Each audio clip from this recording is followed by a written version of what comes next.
ओडिशार आदिकवि सारला दास, अतिबड़ी जगन्नाथ दास, भक्त कवि मधुसूदन राव, व्यास कवि फकीरमोहन सेनापति, विदग्ध कवि अभिमन्यु सामंत सिंह, बाणीकंठ निमाईचरण हरिचंदन, कविवर राधानाथ राय, कवि सूर्य बलदेव रथ,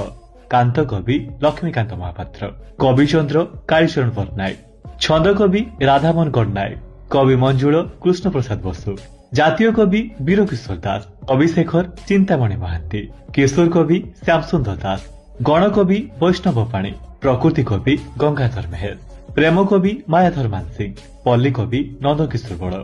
उत्कलमणि गोपबंधु दास, उत्कल गौरव मधुसूदन दास, भूमिपुत्र विजु पट्टनायक, नाट्य भारती अश्विनी कुमार घोष, कलानिधि बाछानिधि शतपथी, उत्कल भारती कुंतला कुमारी सावत, उत्कल रत्न विश्वनाथ मिश्र, लोकरत्न कुंज बिहारी दास, उत्कल खंड जदुमणि महापात्र, कवि सम्राट उपेन्द्र भंज,